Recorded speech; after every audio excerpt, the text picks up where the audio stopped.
Straight ahead, could the A you earn in an advanced class mean more? I'm Armand Rahman, and I'll have more on MMSD's proposed weighted grading changes. Rain, rain, rain is on the way. How much you could expect when all is said and done in a week's amount of precipitation? I have the answer. I'm Ellie LaLiberte. What the Baraboo School District is asking voters on April 1st and what it means for the future of the district's elementary schools. That is all coming up on News 3 Now at 6. Thanks so much for joining us, everyone. Good evening. I'm Sarah Carlson. Eric Franke is off tonight. Well, applying for college is stressful for parents and students, with different schools having different expectations and benchmarks. Now, the Madison School District is floating the idea of weighing the grades their students earn differently to help make it easier to get into some UW schools. Armand Rahman has more.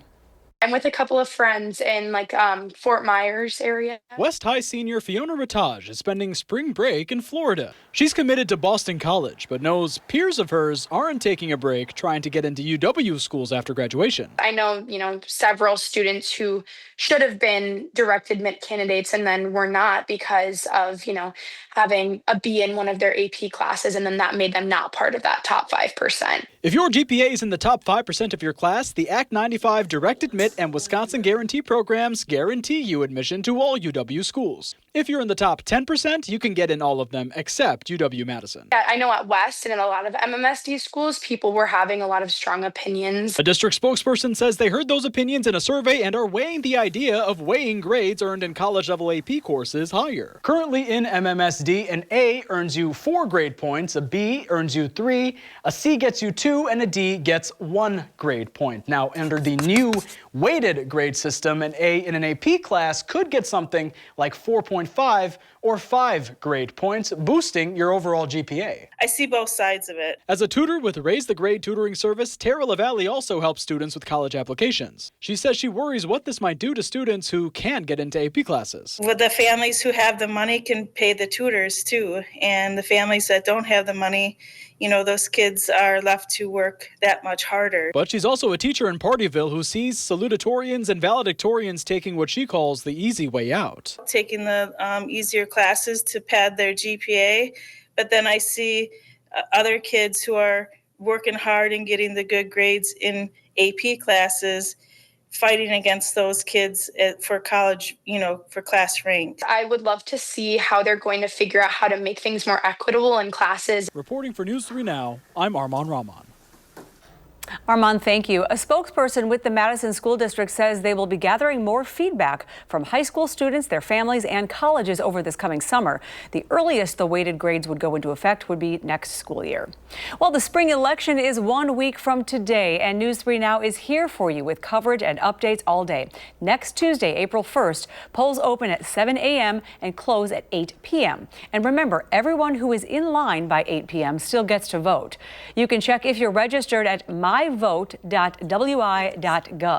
All you have to do is type in your address and find your polling place in all of the races on your ballot.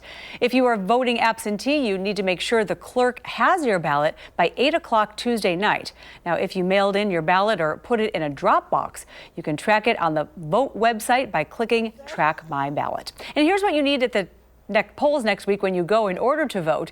You'll need a valid photo ID, and that can be a Wisconsin driver's license, a DOT issued identification card, a passport, or a military ID card from the U.S. Uniformed Services. And on everyone's ballot will be the races for state superintendent and state Supreme Court justice. News 3 Now has been covering these two races very closely. Our Ellie LaLiberte has sat down with both superintendent candidates, Brittany Kinzer and incumbent Dr. Jill Underly, and followed them on the campaign trail as well. Also, News 3 Now's Will Keneally has spoken with both Supreme Court candidates, and he's done a reality check on all of those ads. In Baraboo on April 1st, voters will decide more than just state superintendent. There are also school referenda on the ballots all across the state. Our Ellie LaLiberte shows us why the Baraboo School District says it needs millions of dollars. This room in East Elementary in Baraboo isn't just where kids eat lunch. It's also the gym. And it's also crowded. That's exactly why Mike Pisani with the Baraboo School District says it needs a referendum. We definitely have needs for large group and small group instructional spaces, and then we have needs for safety enhancements. This spring, voters in Baraboo are asked if they want to approve the roughly $70 million referendum to address aging elementary schools. It is time to update because we're already kind of on borrowed time. If passed, East, Al Behrman, and Gordon L. Wilson elementary schools will see a facelift. And in 2016, we did a referendum and did a high school update. And then in 2019, we updated our middle school. So it is all elementaries, and we're doing elementaries now because that's the last set of buildings that we need to address. Last November, Baraboo voters voted down a school referendum. So the last one was a little bit more expensive. It didn't pass, so that to us said we needed to look at the price. Unlike last time, the district describes this referendum as tax neutral. So if approved, it won't add any additional expenses to property taxes. What that means is essentially as the district pays off its debts depicted here in black, new debt, this blue here, would gradually replace it. So what we did is we did a phased approach. So there will be another phase coming at some point in the future, but we identified the needs that we felt were most critical. The most critical are areas like that crowded gym, where the district continues to grow. Reporting in Baraboo, Ellie Law Liberté, News 3 Now. Thank you, Ellie. Baraboo is one of 28 districts in our viewing area going to referenda this spring. It comes after last year when Wisconsin voters approved a record number of tax increases. Well, turning to the weather now, where we could see multiple chances of rain over the next week. Here is Chief Meteorologist Alex Harrington with your certified most accurate forecast, and he's with a special guest. Yeah, if we could zoom out just a little bit here, we got an aspiring meteorologist, Logan from Lodi High. Give everybody a wave there, Logan. Logan and I were talking about the day of the life of a meteorologist on TV. We were also talking about how we put together this forecast and talking about the complexities even of the rain chances that we're expecting throughout the course of this week going on into the weekend. So let's get to our graphics. Best chances for rain is going to be Wednesday night, and then the best chance out of the next 7 days will be as we go into Saturday. Saturday could be a complete washout, and that could last as long as even into the Sunday time frame. And we most certainly could use that water. We've got moderate drought conditions across all of southern Wisconsin. You got to go way north to get into an area of abnormally dry conditions. So we'll take all the water drops that we can get across southern Wisconsin, starting off with just an isolated shower chance, especially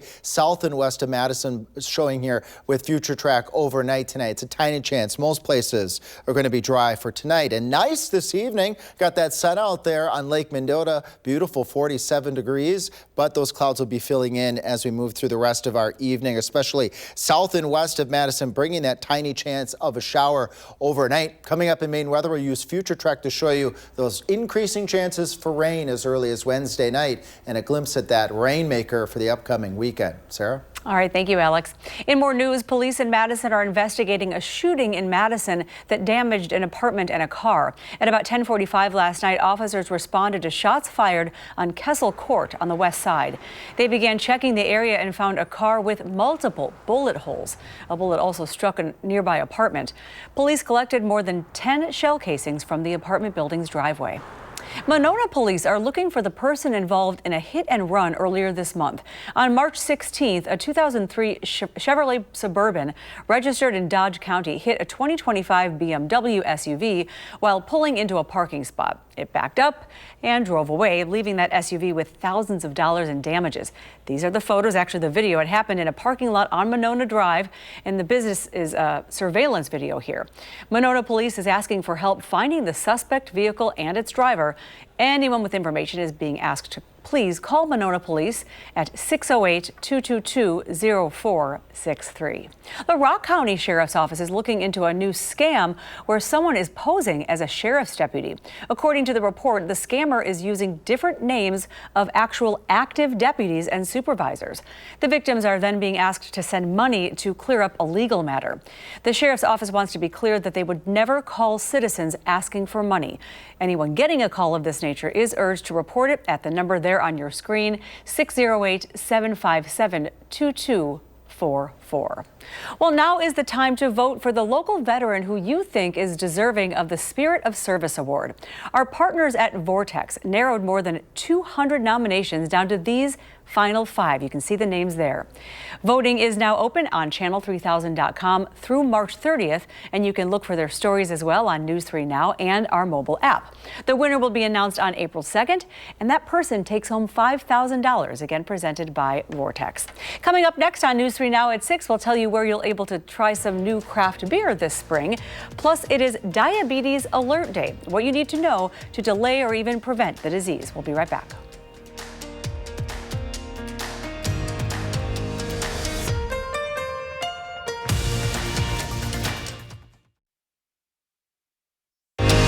Watching News 3 Now at 6. Moving forward. Welcome back, everyone. A new craft beer festival will debut in the Wisconsin Dells soon. Dells on Tap will debut a sequel to its popular annual craft beer festival that happens every fall. This time it will be held on April 26th from 1 to 5 at Elm Street Plaza. The signature Springtime Sips, say that 5 times fast, will include seasonal and classic brews. You can find a full list of participating brewers. We've included that link at this story on our website as well. General admission will be $50, and it includes a tasting mug. Well, today is Diabetes Alert Day, and health officials are hoping it will serve as a wake-up call to the millions of Americans who have the disease. While it affects more than 38 million Americans, an estimated 9 million have no idea they have it, and that's why it's so important to be tested.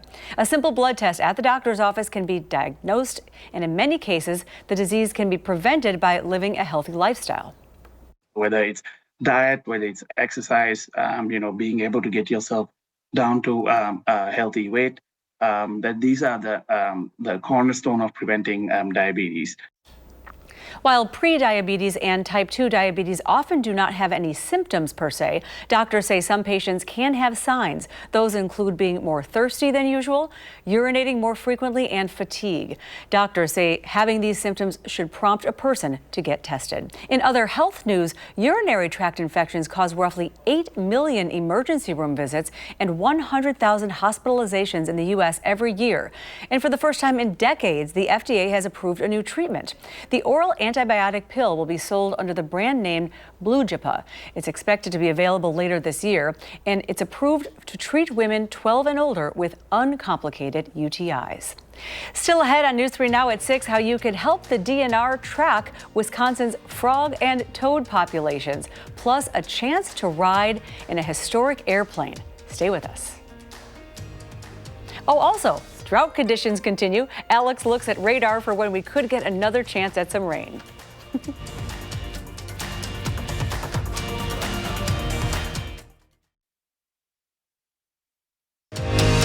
You're watching News 3 Now at 6. Welcome back. For all of our aviation fans out there, this is pretty cool. The EAA is giving you the opportunity to fly in 2 vintage airplanes, a B-25 and a Ford Trimotor. This B-25, nicknamed the Berlin Express, was one of more than 10,000 manufactured during the war. In the late 1960s, it was actually owned by a movie company that used it in the movie Catch-22. Now, as for the Ford Trimotor, it's regarded as the first luxury airliner. The Ford Trimotor is regarded as the first luxury airliner. They were made by Ford Motor Company from 1926 to 1933. Ours specifically was made in 1929, and 199 were made in total, and less than 10 are still airworthy today. Now, every seat on the Trimotor is a window seat, so those looking for a great view do not have to worry. The best way I can describe it is it's like a time capsule. You get in and you kind of feel like what it was like to be a high roller in the 1920s. I mean, you were sitting really pretty if you were able to travel in one of these things, have the money to do so. And you can have the chance to ride in both aircraft between March 28th through the 30th. All right, this is my favorite story of the day. The Wisconsin DNR is looking for volunteers for its annual frog and toad surveys. The surveys help document frog and toad breeding calls throughout the state all spring and summer. The volunteers, also known as froggers, can participate in 3 different ways. There is the traditional survey, which is driving preset routes for 3 nights. And then there's the mink frog survey, which is found up in northern Wisconsin in the daytime. Finally, the phenology survey, where froggers choose choose one wetland to monitor as often as possible. You can find links to surveys on channel3000.com. Well, it sounds like more rain is heading this way and plenty of sounds of the frogs. Alex has more on their first warm weather. Yeah, we were talking about before, one of my favorite sounds of all time growing up out in the countryside near Arena are when the frogs come out. It's a sure sign of spring. So you most certainly send me your frog pictures. You can load them up by the First Warm Weather app, and if you can get any sounds, we'll try to play them on air to enjoy as we move into that spring-like pattern. A nice day on Wednesday, and then those showers for those frogs, helping them come out of their hibernation. That starts really Wednesday night going on into Thursday, and a rainy weekend is ahead. Maybe even some thunderstorms too in our forecast. Right now, temperatures tomorrow, beautiful day, as I mentioned, as part of the 3 things you need to know. In the low 50s in Madison, approaching near 60 off towards the west with plenty of sunshine, just a passing cloud or 2. But we do have some shower chances yet in the forecast tonight. We could see that with Future Track showing clouds building on in as we head towards the late evening, early morning hours of Wednesday. Just a passing shower or 2. This is not expected to be heavy rain. There could be a rumble of thunder. There could be a snowflake. But the more appreciable amounts of showers, those are really going to move in as we go into Wednesday night after that. Partly sunny and mild day, light winds too, so that's a bonus. Look at the widespread showers, maybe a rumble or 2 of thunder as we go into Wednesday night and into Thursday. And this is out ahead of warmer air that's moving into southern Wisconsin, and that warmer air is going to be associated with more rain chances with that peak as you see here Saturday. Those really tall bars there, nearly a washout expected Saturday, maybe even going on into Sunday.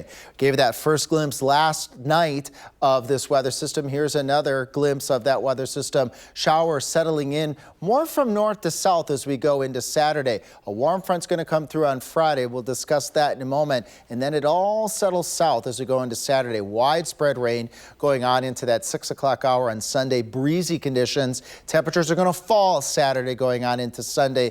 Even cold enough for a couple wet snowflakes as that weather system moves on out of here as we go later Sunday going on into the early part of Monday. Widespread 3/4 of an inch to an inch. There could be some places getting 1.5 inches to 2 inches of water, and we need all those raindrops. As Sarah and as we were mentioning before in my first weather, we have moderate drought conditions across much of southern Wisconsin. We had that soggy Sunday, and we're going to have a soggy weekend. Hopefully these raindrops are going to help to eat away and alleviate some of those drought conditions. So recap here, we have temperatures 57 for Thursday. That's that warm stuff. Look at Friday going all the way up to 70. I'm going to explain why in a second. And then we cool on down with those temperatures and that rainy conditions continuing Saturday going on into Sunday. Been talking about that warm front placement. Lake Michigan can impact that warm front moving to the north. If you get winds coming off the lake from the southeast and east, that pulls that cool air in, keeping the warm front to the south. But good news is winds are going to be out of the southwest on Friday, and that's going to allow that warm front to advance to the north, at least for a day on Friday. And still to come in sports, Mark Johnson compares his Badgers national championship win to something that happened a long time ago. And it may not be what you think. I'll cast that line to you next in sports.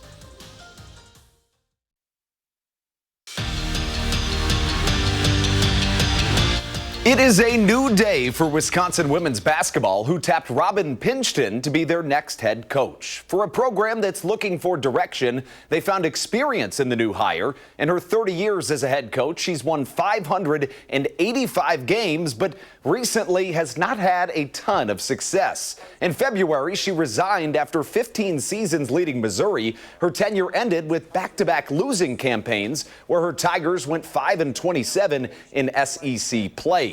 She led Mizzou to 4 NCAA tournament appearances, most recently in 2019, but in the 6 years since, the Tigers had a losing record and went 28-66 in conference play.